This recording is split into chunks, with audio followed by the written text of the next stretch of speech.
मानक चंद, कमला देवी, राकेश, नीतू, ऋषभ और Aayushi Musharraf, B123, Sethi colony, Jaipur. Shri Parshwanath re rolling mills limited, Durgapur 1, Bardhaman, west Bengal. Amita Jain, पत्नी अनिल कुमार जैन, संगीता जैन, पत्नी विपिन कुमार जैन। डॉक्टर विनोद मगनलाल जैन, कुसुम्बा, सुवर्णा जैन, डॉक्टर रत्नाली जैन, धर्मपत्नी डॉक्टर विपुल जैन, USA। अर्पिता जैन, धर्मपत्नी विरल जैन, USA। विराज, ऋषभ, प्रीशा, विहान, रजियानु परिवार। राधा जैन, किरण जाखेरिया, आभा जैन, कल्पना जैन, कविता जैन, प्रियंका जैन, रितु जैन। श्री अशोक कुमार, रतनलाल जैन, नूतन, गौतम, प्राची, आदित्य, महिमा, डॉक्टर सलोनी, Niranjan, Arhan, Aaradhya Mehta, 49, Walchand terraces, Tardeo road, Mumbai. Gulab Chand Singhai, Shrimati Santosh Singhai, Saurabh Nimisha Singhai, Smita Sanjay Jain, Shweta doctor Rajendra Jain, E/7/4 SBI colony, Arera colony, Bhopal. Sanjay Jain, Meena, Aanchal एवं यश जैन, गोरेगांव, मुंबई पश्चिम। श्री किशोर खंधार, श्रीमती सुषमा एवं परिमल खंधार, अहमदाबाद, गुजरात। श्रीमती कमल कुमारी जैन, धर्मपत्नी स्वर्गीय श्री विनय प्रकाश जैन, विचित्रा, मंजू, नवीन, सीमा, अंकुर, शिखा, रुचि, अनिरुद्ध, यशा जैन, मिनल रेजिडेंसी, भोपाल, मध्य प्रदेश। दिवंगत पूज्य मातु श्री भौरीबाई एवं पिता श्री नथुलाल जी एवं बहन श्री मुन्नी बड़जातिया, थाना गाजी, जिला अलवर की स्मृति में श्री ज्ञानचंद जैन, 4/84, मालवीय नगर, जयपुर, राजस्थान।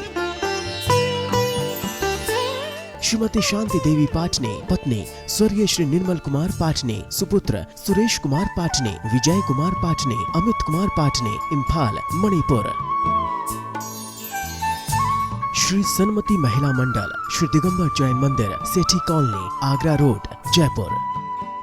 जय जिनेन्द्र तज्जयति परम ज्योतिः, समं समस्तैरनंत पर्यायैः, दर्पण तलैव सकला प्रतिफलति पदार्थ मालिका यत्र।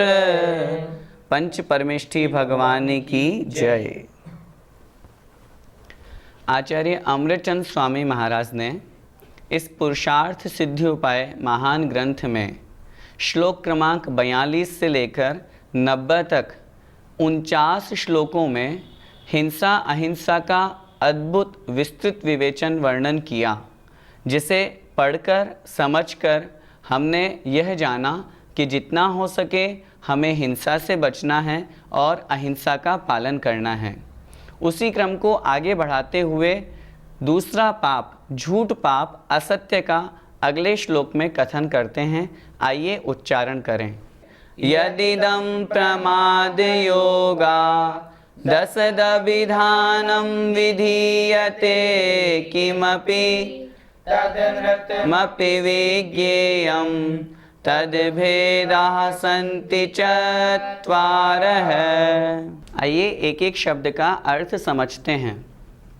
यदिदं प्रमाद योगाद, यत इदम, यत मतलब यह जो, इदम अर्थात यह जो, प्रमाद योगात, आधा त यहाँ चला जाएगा, प्रमाद के योग से, कषाय के योग से, असद अभिधानम, संधि विच्छेद, असद अभिधानम, असद अर्थात जो सही नहीं है, जो सत नहीं है, सत अर्थात कल्याणकारी और असत अर्थात अकल्याणकारी, अभिधानम अर्थात कथन, वचन, विधीयते कहे जाते हैं या किए जाते हैं, किम अपि कुछ भी। क्या मतलब हुआ? असत्य पाप का वर्णन यहाँ से प्रारंभ हो रहा है, उसकी परिभाषा आचार्य भगवान यहाँ पर कह रहे हैं। यत इदम किमपि, यह जो कुछ भी, प्रमाद योगात असत अभिधानम विधीयते, प्रमाद के योग से असत अभिधान किया जाता है, अर्थात अन्यथा रूप वचन कहे जाते हैं, तद अनृतम अपि विज्ञेयम। तद अर्थात उसे, अनृतम अर्थात झूठ, ऋतम, ऋतम का मतलब सत्य, और अन अर्थात जो सत्य नहीं है अर्थात झूठ, असत्य, अपि अर्थात भी, विज्ञेयम जानना चाहिए, उसे असत्य जानना चाहिए। तद भेदाः उस असत्य के भेद, संति मतलब होते हैं, चत्वारः अर्थात चार, उस असत्य के झूठ पाप के चार भेद होते हैं। श्लोक बहुत सरल है। इस श्लोक में क्या बताया है, असत्य किसे कहते हैं, बहुत सीधी सी परिभाषा आचार्य अमृतचंद स्वामी महाराज ने यहाँ कही। प्रमाद किसे कहते हैं? आचार्य पूज्यपाद स्वामी महाराज ने सर्वार्थ सिद्धि ग्रंथ में प्रमाद की परिभाषा लिखी। कुशलेष्वनादरः प्रमादः, कुशलेषु अनादरः, कुशल कार्यों में, अच्छे कार्यों में, प्रशस्त कार्यों में जो अनादर का भाव होता है, जिसमें आदर का भाव उपस्थित नहीं होता, उसे प्रमाद कहते हैं। यहाँ वर्णन चल रहा है असत्य पाप का, अर्थात ऐसा पाप जिसमें हम गलत कथन कर रहे हैं। वह गलत कथन यदि कषाय के निमित्त से है, यदि प्रमाद के निमित्त से है, तो वह झूठ वचन कहलाता है। यदि हम सही भी बोल रहे हैं और यदि उसमें किसी व्यक्ति का कोई घात है, किसी व्यक्ति का कोई नुकसान है, वहाँ प्रमाद है। कषाय होने के कारण वह भी असत्य रूप में कथन किया जाता है। इसलिए प्रमाद अर्थात कुशल कार्यों में, अच्छे कार्यों में अनादर का भाव उपस्थित होना प्रमाद कहलाता है। भैया जी, हमें कैसे वचन बोलना चाहिए? एक सूक्ति आती है, सत्यम ब्रूयात प्रियम ब्रूयात न ब्रूयात सत्यम अप्रियम। हमें हमेशा सत्यम ब्रूयात प्रियम ब्रूयात, सत्य बोलना चाहिए और प्रिय बोलना चाहिए, लेकिन ऐसा सत्य भी नहीं बोलना चाहिए जो प्रिय न हो। कहने का सीधा सा तात्पर्य है हित, मित और प्रिय वचन बोलें। हित का मतलब कल्याणकारी, जिससे सामने वाले का कल्याण हो, जिससे सामने वाले को अच्छा लगे, गुड फीलिंग्स आए, वो हितकारी वचन होते हैं। मित अर्थात थोड़े वचन बोलें। बहुत से लोगों को देखते हैं व्यर्थ में बकवास करते रहते हैं, व्यर्थ में बोलते रहते हैं, जिनका कोई सेंस ही नहीं होता, व्यर्थ की बातें करते रहते हैं। ऐसा नहीं, मित शॉर्ट एंड स्वीट, और आगे है प्रिय वचन बोलें, जिससे सामने वाले को सुनने में बहुत अच्छे लगें, कानों को जो बहुत अच्छे लगे। आचार्य भगवंतों के लिए शास्त्रों में लिखा है, मुनि महाराज कैसे होते हैं, कैसे वचनों का प्रयोग करते हैं। जग सुहित कर सब अहित हर, श्रुति सुखद सब संशय हरे। छेड़ाला में पंडित दौलत राम जी ने लिखा है, श्रुति सुनने में जो सुखद, सुख को देने वाले हों। हमें भी प्रयास करना चाहिए और बोलना ही चाहिए, जितना हो सके मीठे वचन बोलें, हित, मित और प्रिय वचन बोलें। कैसे, एक छोटे से उदाहरण से अपन समझते हैं। एक बार एक राजा था, आँख से वो राजा काना था। उसके मन में एक बार विचार आया कि मेरा एक बहुत सुंदर सा चित्र बनना चाहिए। उसने अपने राज्य के सभी बड़े बड़े चित्रकारों को आमंत्रित किया और कहा, जो सबसे अच्छा सर्वश्रेष्ठ सुंदर चित्र बनाएगा उसे इनाम दिया जाएगा। बहुत से चित्रकारों ने बहुत अच्छे अच्छे अपनी अपनी कला को वहाँ प्रस्तुत किया और राजा का चित्र बनाया। अंत में 3 चित्र सामने आए। उन तीनों चित्रों में देखें क्या हुआ। उनमें से पहला चित्र जब आया, देखा राजा को राज सिंहासन पर बैठा हुआ दिखाई दे रहा है। चित्रकार ने अपनी कला का प्रयोग किया, बहुत पूरी राजसभा लगा रखी है और उसमें राजा राज सिंहासन पर बैठा हुआ है, बहुत सुंदर लग रहा है। लेकिन उसमें एक कमी थी। कमी ये थी कि राजा को, चूँकि राजा बचपन से, जब से वह उसका जन्म हुआ तब से वो एक आँख से काना था, लेकिन उस चित्र में उसे दोनों आँखों वाला बता दिया गया था। राजा ने कहा, यह चित्र प्रिय तो लग रहा है लेकिन सत्य नहीं है। दूसरा चित्र आया। दूसरे चित्र में क्या देखा गया, राजा का बहुत सुंदर चित्र बनाया गया, लेकिन उसमें राजा की एक आंख काणी बताई गई। चित्र बहुत सुंदर था, लेकिन चित्र वास्तविकता में सत्य का प्रतीक था कि राजा एक आंख से काणा है, तो चित्रकार उसकी सत्यता प्रकट कर रहा है। लेकिन राजा ने कहा चित्र में एक कमी है, यह प्रिय तो है लेकिन सत्य नहीं है, इसलिए उसे भी रिजेक्ट कर दिया। तीसरा नंबर का जो चित्र आया उसमें देखा चित्रकार ने अपनी पूरी कला, अपनी पूरी मेहनत उसमें लगा दी। क्या किया चित्रकार ने राजा को शिकार खेलते हुए बतलाया कि राजा जंगल में जा रहा है और वहाँ किसी एक वस्तु को देख करके और निशाना लगा रहा है, धनुष बाण से वह निशाना लगा रहा है, और जब बाण को खींचता है तो उसकी एक आंख स्वयमेव बंद हो जाती है जब निशाना लगाते हैं तो, और एक आंख वही बंद हुई जो उसकी जन्म से बंद थी। राजा ने उस चित्र को देख करके उस चित्रकार की बहुत तारीफ की और सभी को कहा वास्तविकता में यह जो चित्र है ये सत्य भी है और प्रिय भी है। राजा को शिकार खेलते हुए बतलाया है, उसकी एक आंख काणी है वो बंद हो गई और दिखने में बहुत सुंदर लग रहा है। तो हम भी ऐसे वचनों का प्रयोग करें जो सत्य भी हों और प्रिय भी हों। वास्तविकता में हम जो बोलते हैं, हमारी वाणी का सामने वाले के दिल पे बहुत असर पड़ता है। वाणी ऐसी बोलिए मन का आपा खोए, औरन को शीतल करे आपहु शीतल होए। कितनी अच्छी लाइनें कही है। हम ऐसे वचनों का प्रयोग करें जिससे सामने वाला बहुत खुश हो। हमें वचनों का प्रयोग करना हमारे ऊपर डिपेंड है, बोलना हमें है। संस्कृत में एक सूक्ति भी आती है, वचने का दरिद्रता, बोलने में क्या गरीबी करना। अरे जब बोलना ही है तो फिर मीठा बोले ना। कड़वा बोल करके हम अपनी जबान भी खराब कर रहे हैं, सामने वाले का दिमाग भी खराब कर रहे हैं, या उसके दिल में पीड़ादायक वचन बोल रहे हैं। वाणी है, कुछ भी हो सकता है। वाणी आपकी वीणा भी बन सकती है, वाणी आपकी बाण भी बन सकती है। हमने तो शब्दों का प्रयोग किया है, वो शब्द चाहे अगर हम अच्छे बोलेंगे तो सामने वाले के लिए वीणा का अर्थात सुंदर रसमय का प्रयोग होते हुए उसके दिल में जगह बना सकते हैं, और वही शब्द यदि कड़वे कटु होते हैं, सामने वाले के लिए पीड़ादायक होते हैं, तो उसके लिए वो बाण के समान आघात पहुंचाने वाले, दुख देने वाले होते हैं।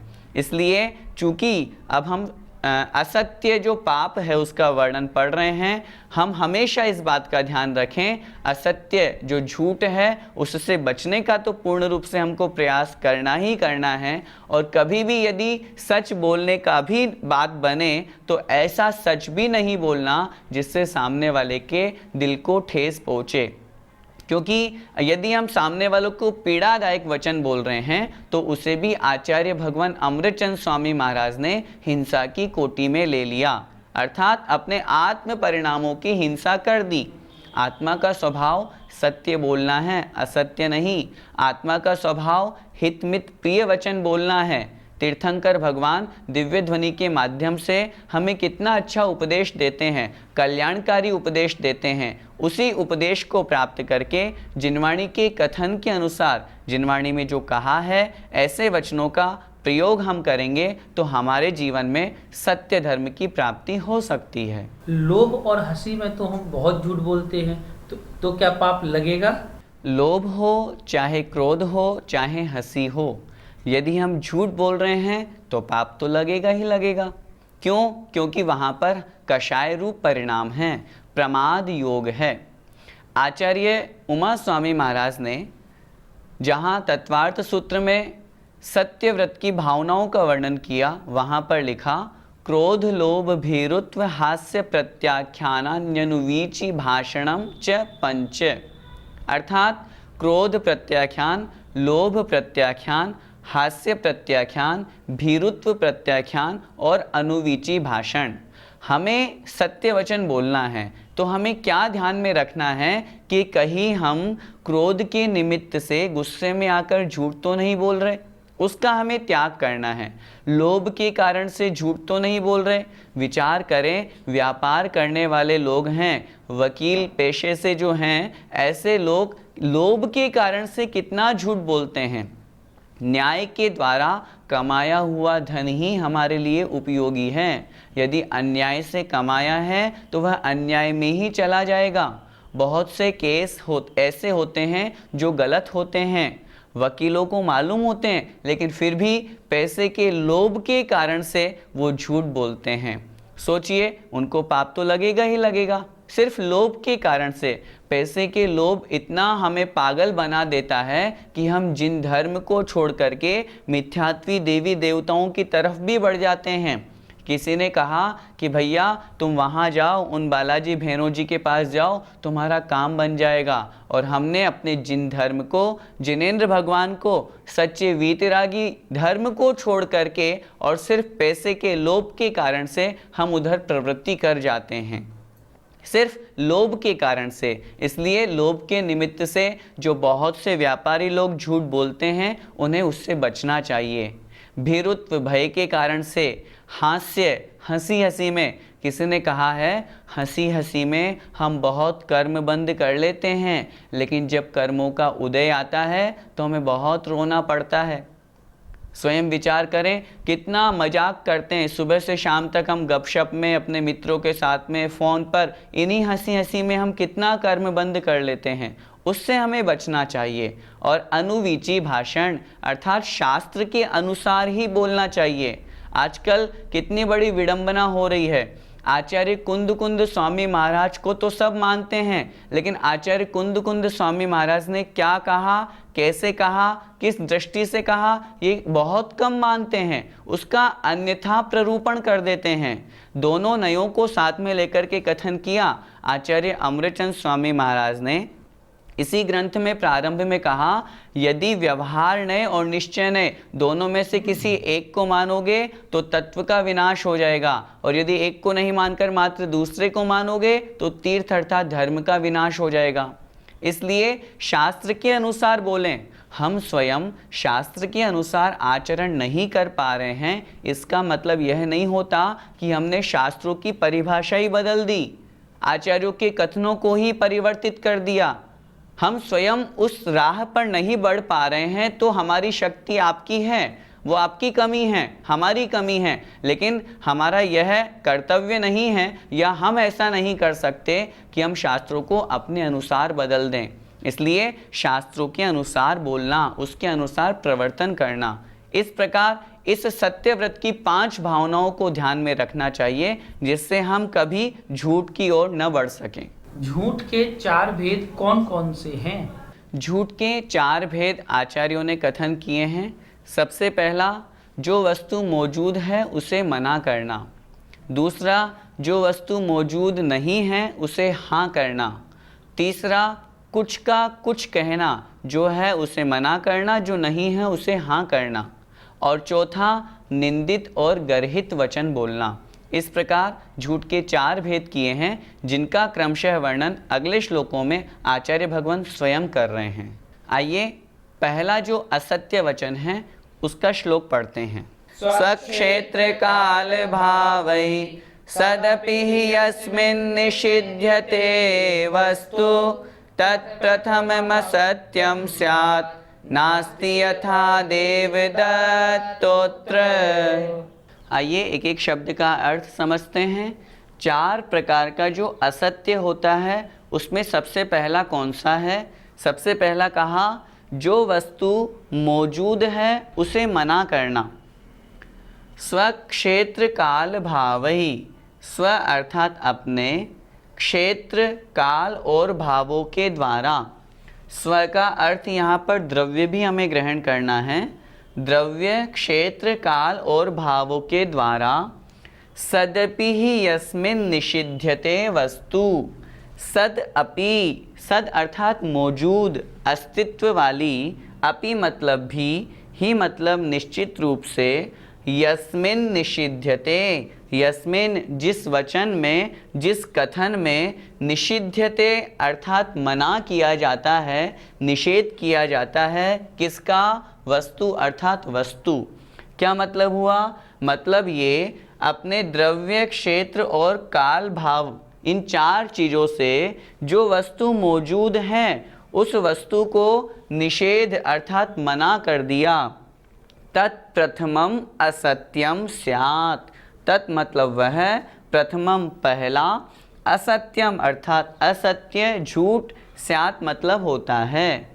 जो वस्तु मौजूद है उसका निषेध करना, यह पहला असत्य होता है। नास्ति यथा देवदत्तः अत्र।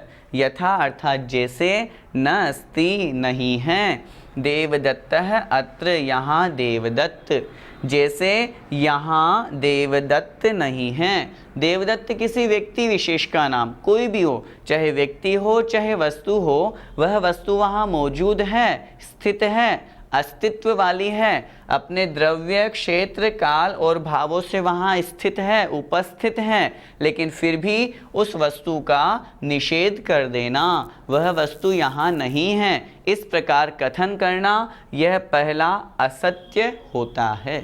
जैसे पिताजी घर में हैं, कोई व्यक्ति उनसे मिलने आया, लेकिन उन पिताजी ने घर के किसी सदस्य को कह दिया कि जाओ कह दो कि पिताजी घर में नहीं हैं, तो ऐसा कथन करना यह पहला असत्य है।